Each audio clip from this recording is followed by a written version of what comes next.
from making six figures and having this good lifestyle, I found myself in a position where I had no job, I had no money. I was losing my house. There was no help, right? My house was upside down in equity and $150,000 in a year. And if people don't understand, that wasn't just in a And the mindset and the inspiration to be able to take these kind of actions. And I love you for that, man. out back. You have some washing and drying. Here's $500 for this, $1,000 for this, a couple $100 for this. He was giving me money to buy these things. And that Mhm. at that time for my young kids was literally food on the table. All right, guys, this is John Luka, and today I have the pleasure of actually bringing a good friend of mine, somebody that I've just recently known, but I've been following him ever since we added each other on Facebook. And I don't know how we met, but I think we met, somebody had tagged me into a post, and then we added each other. And then I started following you and seeing what you're doing in real estate, showing some big checks. And I haven't had the the audacity to show big checks like that yet. And I've seen you crushing it, you and your wife. And I said, you know what? This is the kind of guy that I want to hang out with. And Jeremy, I really, really appreciate you coming on board here. And I would love to hear your story, where you're coming from, how did you come to this level of success? And so I just want to hear from you. You know, you're coming up, maybe you grew up in a wealthy family. I want to hear your story, man. If it was all like that, right? Well, thank you for having me on your show today. Obviously, it's a great honor. I'm glad that we made connection. I just one day said, I'm going to start wholesaling. I started sending out a few texts. Next thing you know, I just had a whole bunch of success, right? Mhm. um, my journey here, listen, I started my real estate journey late in 2016, started my professional career, really marketing January 2017. So we're coming into the eighth year of our journey in real estate. There's been ups and downs. It's a simple business, but it's definitely not easy, right? And I'm sure you're well aware of that, being a house flipper yourself. So, I wish I came into this world as in a wealthy family, but it was anything but. I really came into this world homeless. My mom was a young mom, had me, by herself. She was from a religious family, and they said, hey, if you don't have a child and you're not married, then you're not really welcome here. So my mom, as a single mom, young mom, and myself, we were kind of just bouncing around from house to house. My father wasn't in the picture. Matter of fact, I didn't even know who my father was well until my 30s. Wow. So, she kind of bounced around, and was gone on welfare and just tried to make ends meet. She worked her butt off being a single mom in her early 20s. And eventually she ended up meeting a guy, got married, became a stepfather. We ended up moving to New Hampshire. Slowly became like lower middle class, got a nice little house and got some new cars. And life was pretty good.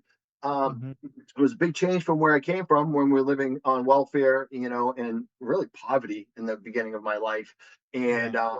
And then he decided to leave a good job to start his own. He had an entrepreneurial mind, wanted to start his own window cleaning business, and in the process, by the time I was 13, 14 years old, we lost everything. Oh. So now we were going through foreclosure. They went through bankruptcy. We had our cars repossessed overnight. And just like that, we're homeless again. Bouncing around from place to place with no money, no credit. By the time I was in my, sophomore year in high school, I was in my third high school, ended up quitting, started finding a world of like troubled youth, right? Getting in trouble, getting arrested, doing drugs, drinking, smoking, all the stuff that you don't want your child to do. Yeah. Struggled right up until my late teens, and then started to find the gym. You can see I can kind of work on a little bit Yeah, here. I see the gun, man. And that was a stepping stone in the right direction for me, right? It was my first piece of personal development that set me off in this trajectory of positive things in my life. So let's just fast. 20 years old. I have no money, no credit. I'm working as a high-rise window cleaner in Boston, hanging off skyscrapers, making $12 an hour. I have a $400 car that I hope will make it to the next, stop, and just basically living literally paycheck to paycheck, poor, poor, poor. And I was playing semi-pro football. A friend of mine says, hey, why don't you come work with me as a sales job? And somehow, for the life of me, I got this sales job. I have no high school diploma, just a GED, no college education, and somehow got myself a sales job in my early 20s selling copiers and printers out of Massachusetts. Started to have some good success with that. Led me to another sales job, which was selling cleaning services, which actually brought me to your great state of Maine quite often. Mm. And then about 25 years old, I ended up getting, married, met a woman. And then, in my late 20s, I was making six figures a year. I went from being dirt poor, no credit, literally Wow. driving a $400 beater car. And now I'm making well into six figures a year. I have a house in New Hampshire. I have two new cars. I have two young kids. I have a pool. We have a camper up at Point Sebago for the summers. I'm like, wow, I made it, right? I just everything I could have hoped for in life. And then the Great Recession happened in 2009, and I got crushed. And then from making six figures and having this good lifestyle, I found myself in a position where I had no job. I had no money. I was losing my house. There was no Yeah. help, right? My house was upside down in equity and $150,000 in a Mm. year. And if people don't understand, that wasn't just in a housing crisis back then, but it was also an employment crisis. Mhm. So I was really depressed. At this point, I'm like in my early 30s, and I have two young kids. I can't provide for them. I don't know what to do. There was no government bailouts back then for people like myself, just the banks, right? So there was Yeah. no help. And this is when I was really starting to learn about real estate investing at this time. Read Rich Dad Poor Dad. Was starting to go to local meetups, learning from Peter Conti. Actually went to a Donald Trump weekend seminar and learned a bunch Mm. of stuff about real estate investing. And I was just in. I wanted to be a real estate investor at that time, but everything around me was preventing that from happening. Yeah. But I knew enough to reach out to a real estate investor to kind of help me in the situation, because I was basically, after not being able to find a job for a year, not being able to find any revenue, and basically falling further and further in debt with my family, I had an option to go into the Air Force. My thought was, if I can go into the Air Force, I can get a free education because I can't afford to go to college. I'll learn Mhm. how to learn network security. I'll come out, I'll sell network security. That'll be a recession proof job, right? Because you're Yeah. always going to need that. That was my thought process at the time. Mm. And in order to do that, I had to pass a top secret clearance, which means I couldn't have a bankruptcy, couldn't have a foreclosure on my record, because they think you're going to sell government secrets if that's the case. But a Mhm. short sale was approved. So I reached out to a local real estate investor, and my first off market deal was me as a motivated seller. And I reached out to this real estate So you investor. let me get this Yeah, straight. You are selling your own house yeah, as a on off motivated market seller, a deal. distressed seller. I was a distressed seller. Mm. And realtors weren't helping me, but this guy came out and says, hey, listen, man, I have I've been familiar with working with your loan, the bank who handles your loan. They're really tough, but I could do short sales. I've done short sales with them. So I'm going to get this done for you. You're going to be able to go into the military. You're going to be able to get to the next step of your life. And not only that, because I know you're really struggling. Now, I can't have you financially gain off of a short sale, but I see some things around this house that I can buy to give you some money. I see there's a pool out back, there's a shed out back. You have some washer and dryer. Here's $500 for this, $1,000 for this, a couple $100 for this. He was giving me money to buy these things, and that Mhm. at that time for my young kids was literally food on the table, clothes on their back, Christmas gifts, like just bare necessities to get by. He helped us a lot by providing value. And Mm. sure enough, I went off into the military at 33, almost 34 years old, just before the age cut off for the basic training. My Mhm. nickname was Gramps in basic training because I was like in there with 17-year-old kids. I was 26 their age. I thought I was so old. And I left my family for Barely made it in. yeah, yeah. I left my family for 6 months. Had to go work on myself because I was coming from a dark place of just you know self pity and worthlessness at that time. So it was really a good situation for me. But he short sailed my house with the help of my wife at the time. Her parents. We got into another place in another town, and I got a reset button in life. Came out of the military. Fast forward a few years, got divorced, and then found myself in a situation where I was facing 40 years old, making six figures again, rebuilt myself back up yet again. And then I was just feeling vulnerable. Like, I'm turning 40, my kids are getting older. What's the future for me? What happens if the company I'm working for sells or if something happens in the economy again? It's like, I have to take control of my own life. I can't do this anymore. I don't want to be in the mercy of somebody else's Mm. decisions for me, right? Life events or just, business events. Mhm. So at that point, I was looking into real estate again, and I came across a podcast called Wholesaling Inc. with Tom Kroll. And I said, that's it. I'm going to wholesale. I don't have Mm. money to flip. I don't have money to buy houses. I don't have money to buy rentals, right? Because I didn't know how to use other people's money at that time. All I knew was I don't have any. Yeah. So I had a townhouse that I bought a couple years earlier. It was the only money that I had. It had some equity in the house. I sold that house and I made $17,000 in This equity. is like So your first wholesale deal. no, this is my first investment into my real estate Okay. business. All right. Yeah. So I'm about Mhm. 40 years old. I'm making six figures, but I'm still living paycheck to paycheck. I own a townhouse. I sell the townhouse because I want to buy into this coaching program that's Yeah. going to help me start my wholesaling journey with Wholesaling Inc. So Okay. Yeah. I make 17 grand on selling the house, 6,000 pays off some credit card debt. I take $11,000 left over, $5,000 for this coaching program, $6,000. As you guys can see, this is my very first check that I got from Jeez. them Yeah. back in Mhm. 2017. So, and $6,000 in my market spend. That $11,000 started me on my journey. We did our first deal in 90 days. The check I just showed you made 5 grand. Went on to do 10 deals that year, $73,000. But as I stand here today with more coaching and more team and a lot of experience, I have done over 450 off-market deals, and we have grossed over $10 million in gross profit since we started that journey back in 2017. Man, you went through a big roller coaster, but it ended up Cool. a higher good end of a roller coaster. You know what? I didn't frame mine like you framed yours, but that is an awesome thing. I think I'm gonna start framing mine like yours. How much was that one? Your first one, the one that you framed? 45 grand. It was 5,000 bucks, which is basically I went right back into the business to pay for the next round of marketing. Mm. And the $5,000 was great, and I needed the money at that time because if it didn't, I was gonna not have any more money for my next round of mailings. Mhm. But what was great about it was just a power belief, right? That's where all the value was, and that's why I frame it. It's the check that said, "Hey, I could do this. This works. I can make this happen." So we Mhm. framed it, and we knew that we're on. And then at the end of that first year, my wife now, my girlfriend then, she quit her job, and then we just went on this business. And then about 3 years in, I ended up quitting my full time job, and I've been full time in this business Wow. since the end of 2019, and I never looked back. So you've been in the business for about, I'd 8 years. say, 8 years. Yeah. 6 years full time. Yeah, I quit my job the end of 2019. So 20, 21, 22, 23, 24, 5 years. How did that feel? Amazing. Amazing. I love being in charge of my own destiny, right? I'm a hard worker. I'm very motivated.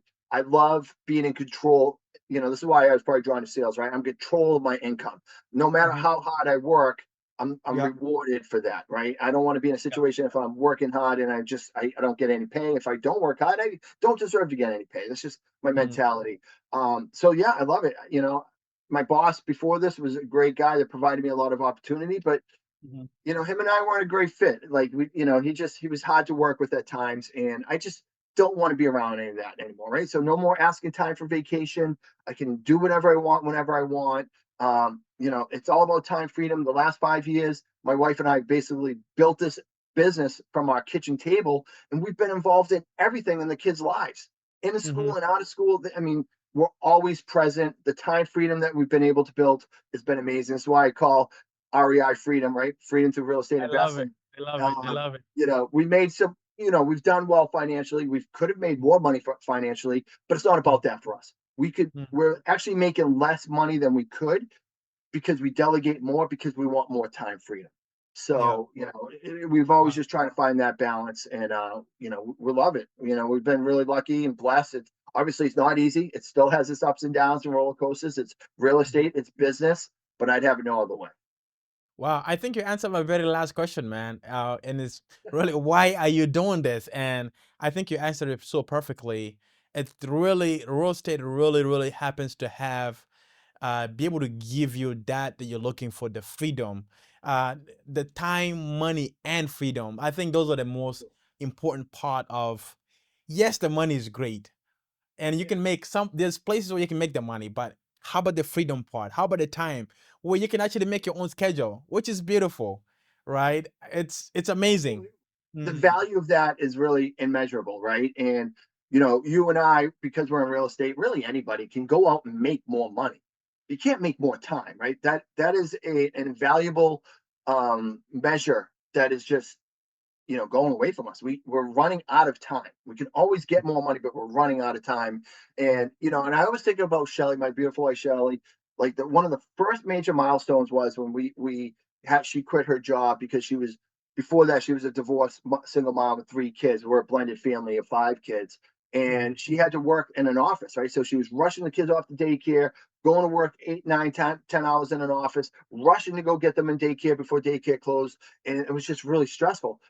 Yeah. Once she was able to be home and put the kids on the school bus and then be home when the kids got off the school bus, like that value for her was life changing. And Mm, you can't put a monetary value on that, but for your lifestyle to be present for your kids that are growing up so fast and the time is going by so quick, that was everything. And for me, that was just like I will work so hard in this business to give her that 10 times over. And it was just one of those major milestones in our business. And mm, mm. it's moments like that which make it all work. You can't you can't put a price on that for anything. But you know what? I love your story because you know everybody has a story of getting into this, right? They do. I love how you had the right mindset from beginning. And how because you had the right mindset from the beginning, saying that if I only invest, I just recorded a video last week, that you need knowledge and you need to invest in yourself. So I love how you were able to sell the house that you had. You were able to turn that into, even though it's just like, was like $11,000, correct? Yep. And then you were able to Yeah. actually put some of that into educational part. Do you know how scary for other people to invest that kind of money to, like, say this is educational, that this is a hope For sure. kind of thing? Yeah. I mean, I'm a coach, so I talk to people all the time, and everybody's afraid to spend money. And I'm like, well, you can't just start this business with nothing. That's not how it works, right? You Yeah. need some money for marketing. You need some money for education. For me, I never even thought about like starting it from nothing. I was like, well, here's a coaching program. It's $5,000. It's just how much it costs. I don't have the money to figure out where to get it, but he's going to Mhm, teach me how to do it. And then he telling me I need this much money for marketing. All right, that's what I need. I need to bring $11,000, and this is going to start my business, right? mhm, And I had to sell my house, and then I had to move my kids into a tiny 2-bedroom apartment in not such a nice area. We took a big step backwards for that to happen. There was mhm, no plan B. So this had to work, and it was scary as anything that first year. We were deal to deal. Like I thought money's running out, then we got a deal, and the money's going to run out. Then a deal came in. It was up and down and up and down. It was super scary. But at the end of the year, we made $73,000 off of that $11,000 investment, right? So almost a mhm, 7-to-1 return on that. But it's not just that, right? And obviously, I've spent 350,000 plus since then in ongoing learning education. That's mhm, why I've achieved what I've have. But mhm, it was just like I learned a skill set that year. So no matter what, the rest of my life, even if I didn't do ongoing, I knew how to acquire off-market deals and wholesale. So I was mhm, never going to be poor again. I mhm. have a You got skill a set that skill. I could, Mhm. that could generate revenue out of thin air. So Mm, what is the return on that investment? Right? It's infinite. yeah, So it was a great yeah. investment for me. I love that, man. I told my partner that I have licenses to print money. It lives Yeah, in you. Like it doesn't. You can never be broke again. Even if you lost everything, you can go out there, drive for a dollar, do whatever you can to find an off-market property and be able to wholesale that and make some money. And what you have is a yeah. mindset. I believe that you have the right mindset, and with that mindset, you can never fall. You can never fail in anything that you start. Absolutely. My friend, if I dropped you off in Des Moines, Iowa, I have no doubt that you'd learn how to start wholesaling and flipping houses like that, right? You could spend a No few way. months trying to find a job or spend a few months starting to bring in real revenue and build a start over career. And then, you'd be looking at you a year or two later, be like, yeah, yeah, I'm making, 10 figures or more a month. Yeah, this is what I Wow, do because I wow. know how. Yeah. Do you know, man, I love our channel. By the way, for people that have not yet subscribed our channel, go ahead and subscribe to the channel.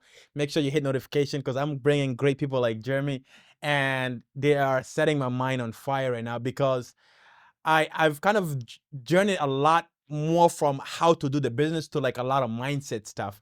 because a lot of it, yes, the educational part of how to do it is very important, but the mindset is like even more crucial. And I love the fact that you have that part.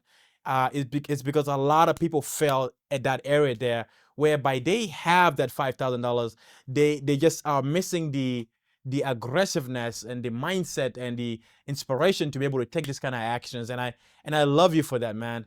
Well, I appreciate that. Yeah, I see that a lot as well, and I just call it taking massive imperfect action, right? So you Yeah. always need to be educating yourself, but you could Hmm. taking action is more important than the education. You can definitely make that argument. And a lot of it's just analysis paralysis, right? Everybody's afraid to make mistakes. They want to just make sure they get it right because they don't want to fail.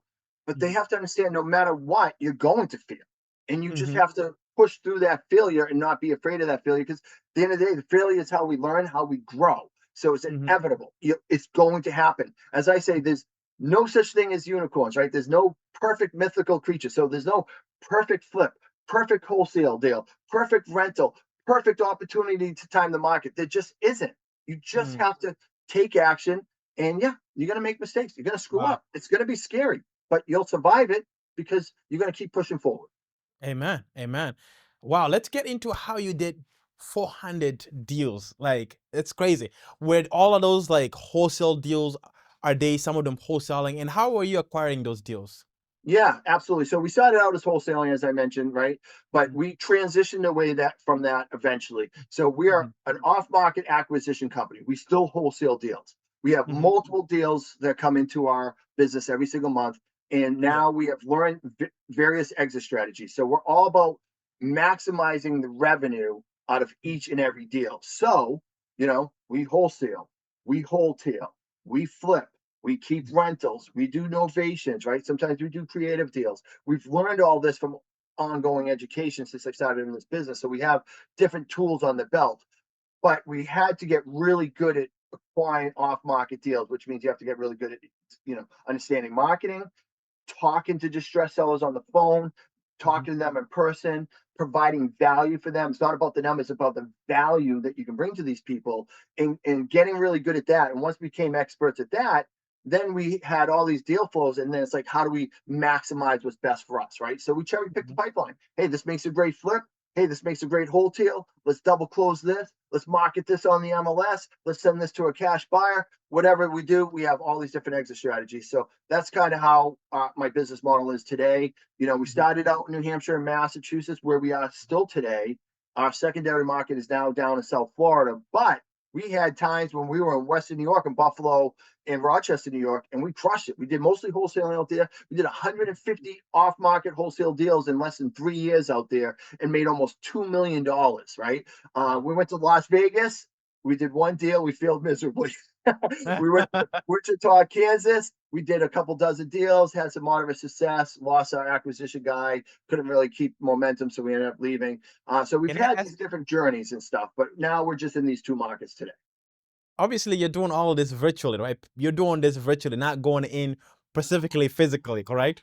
Yeah, so we believe boots on the ground. So I have Yeah. an acquisition guy in Florida, Dan. He's our sales coach in our coaching business as well, but he's also a high level acquisition guy. He's done 600 deals himself personally as an Hmm. acquisition guy for his brothers who he worked for originally, which was some of my coaches.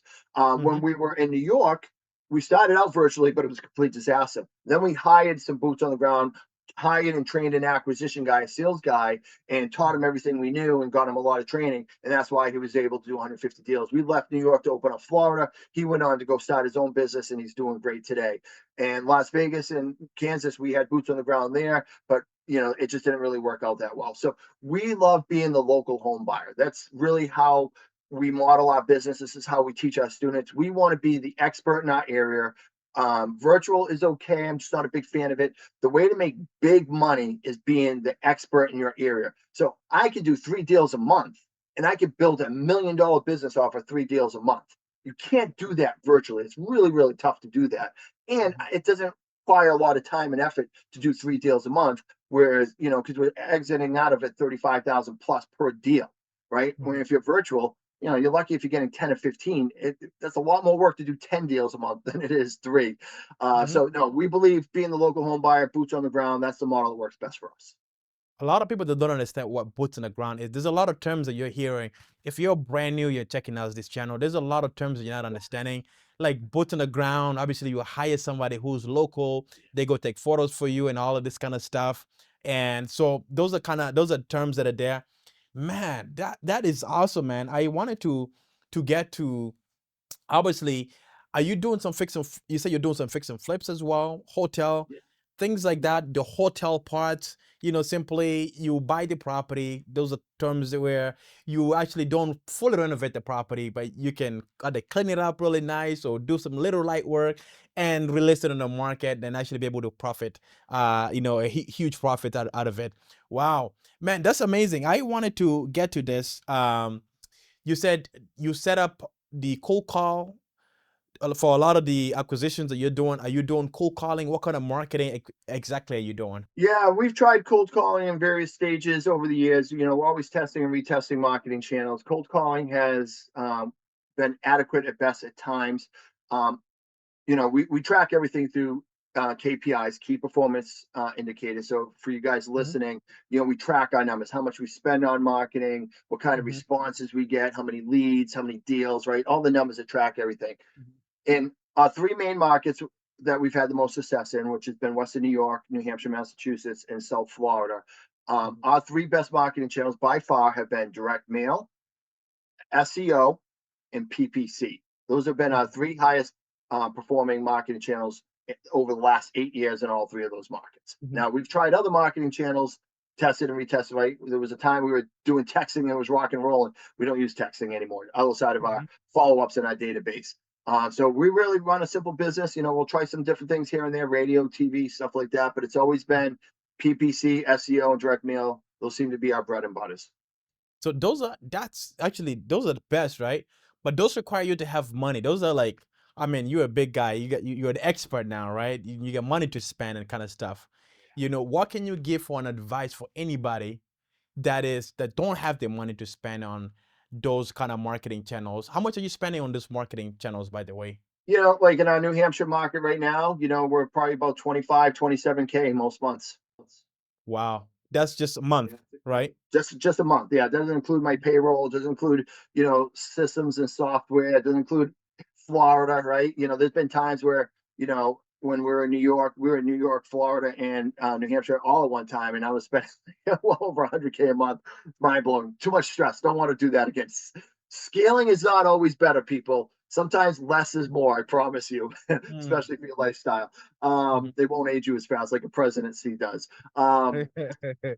So, we you're right. It costs money to market, right? But there's really like people just think they could get into wholesaling and start acquiring leads for free. I'm gonna just get on Facebook and Zillow and texting and all this stuff. It just doesn't really work like that. You may get lucky, get some deals here and there, but you can't build a business out of that. You can't be consistent like that. If you want to be a true business that is either wholesaling properties every month or acquiring properties to flip, wholesale, and all that stuff consistently, you have to generate revenue for marketing. You have to have a marketing spend. You don't have to Mhm, spend $25,000, but you have to spend something, right? So when I started, I had $6,000. I was sending out thousands of letters every single week. And then I just kept doing that, right? mhm, And I probably spent, probably $20,000 that first year in marketing, but made me $70,000, right? So I was mhm, getting a 3.5 to 1 return.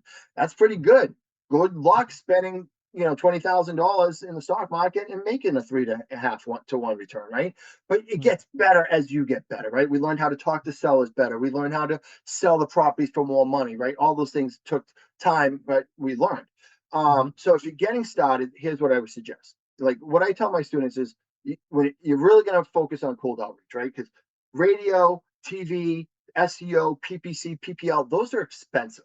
And you're mhm, not very good yet when you're starting out. So you're gonna screw up deals over the phone, you're gonna screw up deals in person, you're gonna screw up your appointments, contracts are gonna cancel, all that stuff is gonna happen. It's inevitable. You don't want to be doing that at three, four, $500 a lead because you can go spend 5,000 bucks, have 10 leads, and get nothing to show for it. So mhm, you have to do a cold outreach, which is a less performing marketing channel, but it's more cost effective and it's a great way to learn. So what are your options? Well, you could do door knock, but that takes a lot of time. You could do texting, but the texting regulations have changed a lot in coming years. It makes it really challenging to send out enough text messages to get deals. You could Mhm. cold call, you could direct mail. Now, I tell people based on statistics that I've seen over the years that you have to reach out to about 6 to 7,000 properties to find that one deal that is just, we call it low hanging fruit.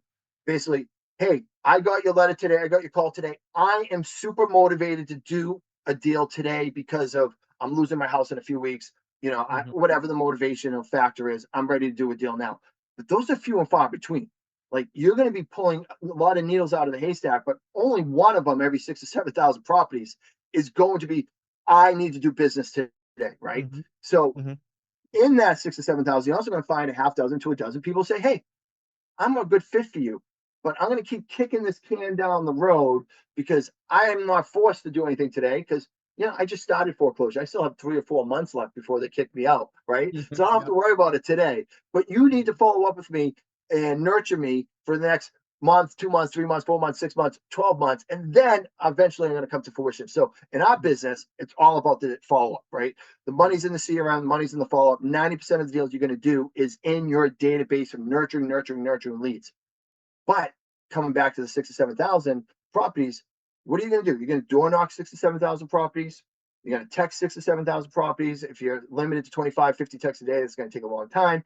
You can cold call. Now, cold calling is pretty cheap, but the reality is people don't understand is, but cold calling, you have to call 3 to 4 hours a day, 5, 6 days a week. And you have to keep that consistency going for about 8 weeks before you get your first contract. So that Mhm. means if you miss one day or 2 days or 3 days or 4 days in that 8 weeks, now you're talking 9 weeks. And if you miss, 10 days in that 8 weeks, now you're talking 10, 11 weeks, right? And guess what? You're going to burn out because you're tired after work. You don't feel good. Life is happening, stuff with the wife, stuff with the kids, stuff with the husband. Nobody stays consistent. It's very, very rare. So Mhm. I love direct mail. And that's Mhm. why I love direct mail. It's not the best marketing channel in the world, but you can set it and forget it. You send out 500 to 1,000 letters every single week as a newbie, and the phone just rings. And when it rings, you just answer the phone and you can weave it in and out of your full time job, your lifestyle, whatever other obligations you have. And yes, it's going to cost you some money, but you're going to be able to do it consistently. So if you can save up a few $1,000 and invest a few $1,000s into those first few months of mailing, you should be able to get a deal that brings you 5, 10, 15, 20. I've had students doing $40,000 or more in their first deals. Mm. Wow, that's amazing. So you're coaching people, you're helping other Right. people now, Mhm. and that's just amazing, man. Um, I love how you went through the mindset of just making it to get your first deal. A lot of people, give up before they get their first deal, and it's because of what you have to go through to find your first deal. So many people come to me and say, "Hey, John, help me get my first deal," and then you never see them again. And so, Yeah. It uh, wasn't easy. no, it's not gonna be easy, and it's not meant to be easy. There's only really few people that really have the kind of mindset that you do that can actually go through and find the first deal, and then you can actually start having some kind of money to invest. Well, if you have some money that you can borrow some money, having faith and saying, "Hey, I'm gonna make this happen." Okay, that's great. That's the mindset that you should have. A lot of people that don't have that mindset, it becomes very hard. They give up early. They don't want to lose that money. So, things eventually don't work out because they just fear and everything happens and then they disappear. Yeah, I, Um, I couldn't agree more. I mm, see, and I'm sorry to interrupt, but you're onto something there, and you know that's why I don't think cold calling works, right? Because people aren't going to stick in it long enough. It works if you can stay in it long enough, and a lot of people just get discouraged, and then it ends up failing, and it's mhm. really, really hard. It takes a very special person to be a glutton for punishment 3, 4 hours a day for 8 weeks at a time to get it first deal. That's why it's really, really tough. Especially if you're doing it yourself. 100%. Yeah. 100%. A lot of That's why. time. Sorry, go ahead. Mhm, go ahead. You go ahead. No, I was just gonna say that's why, like in our coaching business, one of the things I've realized over the years is People get analysis paralysis because of fear. There's so much information out there. They don't know what is real, what isn't. There's a lot of smoke and mirrors on social media, right? So sometimes people just start throwing things at the wall, see what sticks. And when stuff doesn't stick, they're like, this doesn't work, right? Forget it. It's all make believe, and I don't believe any of it. So like when my students come in, I really just believe the KISS model. Keep it super simple. I say, all right, we're just going to focus on these tasks, right? I just need you to do these 5 things. Don't worry about anything else. You'll learn all that in time. It'll come. But if you start focusing on these 5 things, these are what it's going to get you to generate revenue, get those checks coming in, whether you're just starting out or if you've been having success, like a lot of our students, they're doing, 1, 2 deals a month, but they want to get to 3, 4, 5 deals. Just Mhm. keep it super simple. Just do these few things now. Be patient, and the compound effect of that is going to yield results, and then you're going to learn as you go. So I try Mhm. to remove a lot of the distractions because it's just overwhelming. And when people feel overwhelmed, they shut down. Wow, wow. Man, that's amazing. I really want to so what are some of the good days for you in real estate? How the good days look like now that you are in the position where you are? How are good days looking like and what are bad days look like? Because you're still at that position. There are nights that are I mean, I'm doing, especially when you're doing a lot of flips, even wholesaling. I've had nights where deals don't close and the person that you're supposed to help move to another state, it's now ready, and then you promise them that you're supposed to get this deal closed. And so you got, if you got 10 of those problems, especially when you're doing big volumes like that, what kind of issues are you facing that All this. uh, That's what issues I'm facing. so obviously you get paid all this money because you're solving a lot of problems, correct? And this is what a lot of people don't understand is that they think that wholesaling, you come there, you're just taking money and all of this. But the real thing that you're doing is you're serving a lot of people that have a lot of problems, and you're solving their issues, and that's why you get paid. You get paid because some nights you don't sleep because you're trying to solve this issue.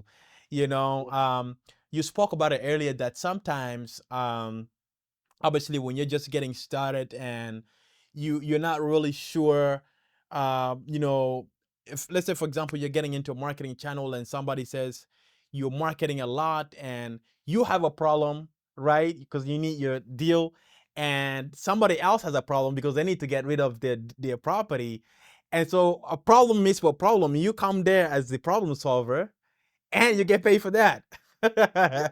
Yeah, so I'll answer you good day and bad day, but you're right. We're problem solvers first and foremost, right? I To Mhm, simplify this even more, not just with wholesalers, but anybody who's getting properties off market. If you're going direct to sell it, this is what you do. First of all, you're a marketing company. You need to have marketing channels in place to generate leads, to pull these people out that are the right avatar, right? People who are distressed that need your help. A lot of times they don't even know you exist. All they know in their head is a realtor is exists, but a mhm, realtor isn't what I need or what I want. They don't realize that there's other things. And that's when sometimes they start searching on Google. But we're a mhm, marketing company first. We need to go out and find these people. And mhm, then once we find them, our service is providing value, being a problem solver. They have a unique situation. It's up to us to customize a tailored solution specifically for them to help them with their problem. That's the service we provide.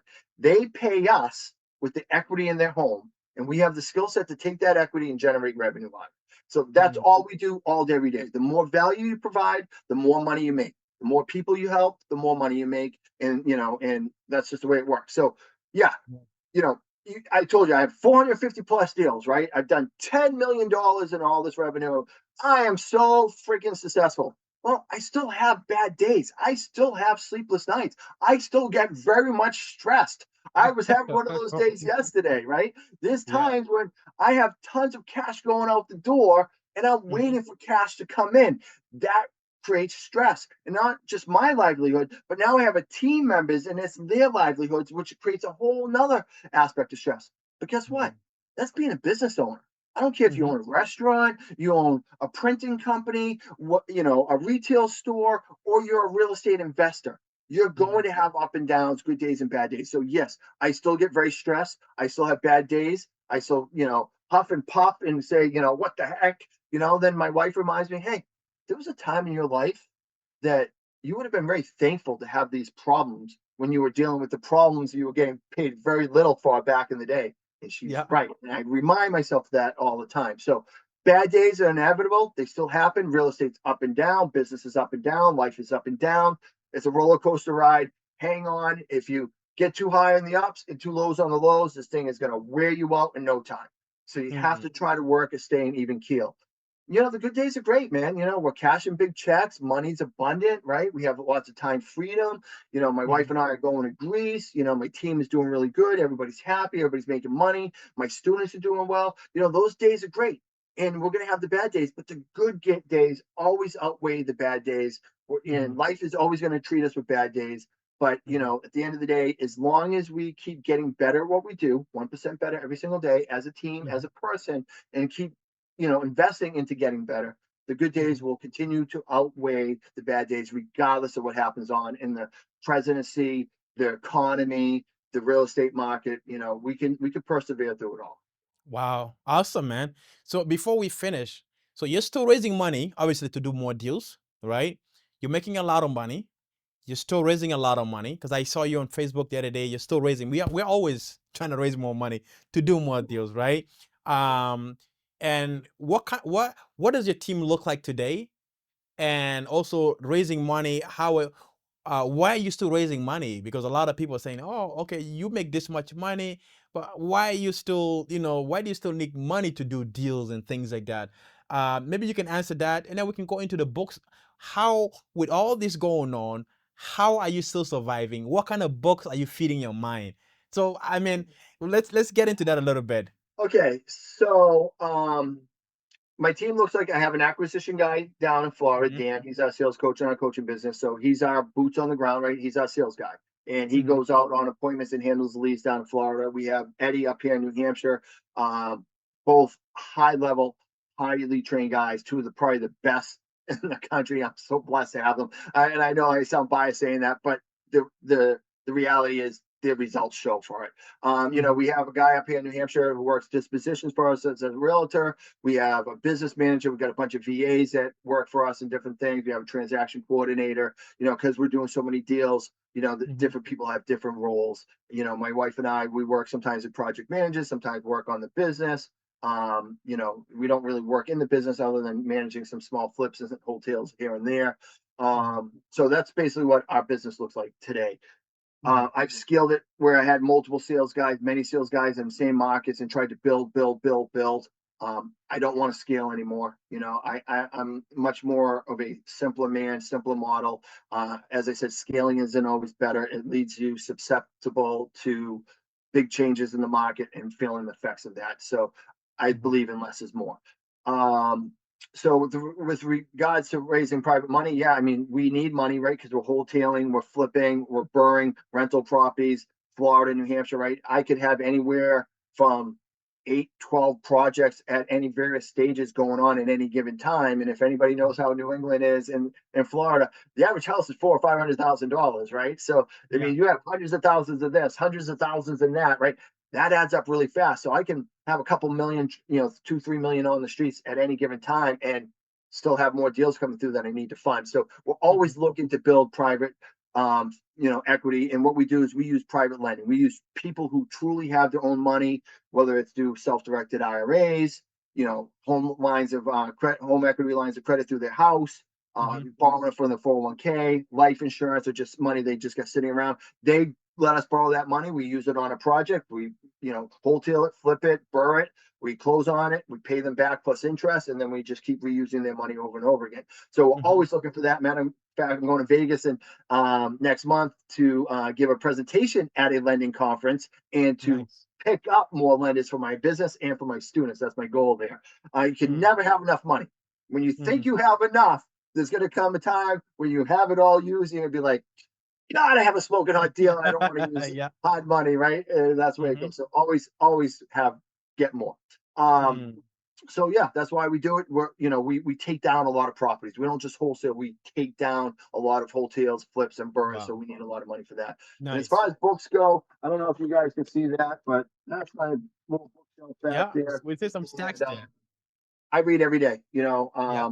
my coach Tom Prohl, when I came into wholesaling in 2017, he said, "I want you to read, and I want you to read 8 to 10 pages a day." And I just started reading, and I never really read before that. And since then, man, I've read hundreds and hundreds and hundreds of books. I'm constantly reading. Mhm. Reading is a big part of my morning. You know, when I started learning about the Miracle Morning in 2019 and really fine tuning a morning routine and getting up and learning about self development and just really focusing on me to give myself the best me every day so I can give my best self to other people every day. Mhm. It all starts with me getting my mind right. So I read every single Wow. morning. I love reading and I love Wow. learning. It's great. Great. Man, Jeremy, man, what a pleasure to have you. And it's Thank you. Pleasure to be such an here. honor having you here because like-minded people hang out together and iron sharpens iron.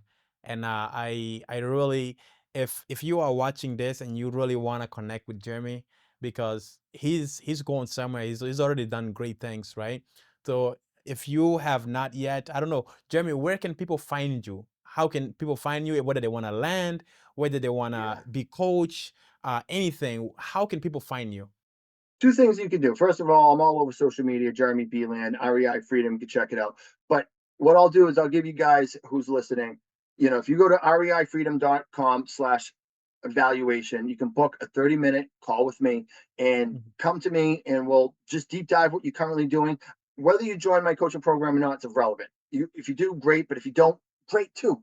I'm going to sit with you for 30 minutes. We'll deep dive your business and I will give you probably 3 things to walk away with that day for free that you can implement into your business to start getting to new levels right away. I'm happy to do so. I just want people to break from the golden handcuffs and really build this life of freedom like I've done. I'm happy to do that. And then, you can find me on Facebook. We have a group called Off Market Freedom Fighters. Man, tons of value in there as well. So either way, that works. Absolutely, absolutely. Well, Jeremy, well, it's again, it's an honor having you here, Thanks, and I man. Really cannot appreciate it. wait to physically bring you to our upcoming Dude, event. And I'm thinking it's gonna be probably the middle of September or close to the end of September, and it's gonna be fire. So can't anybody wait. that's watching this, if you really wanna get into this and you wanna take the action part, make sure that you keep on following us. Make sure you're following us on social media. Make sure you're subscribing to the channel, my channel. I think this video will also be in Jeremy's podcast so that Eventually. he can also, so please don't forget, continue to hang out with people like him and make sure you book that 30-minute call so that you can get into his mind and see what he's doing so that you can implement it into your business. Thank you so much, Jeremy, for coming, and I can't wait to see you again. God bless you, man. Thanks, brother. Amen. All right, my man. Thank you. Have a good one.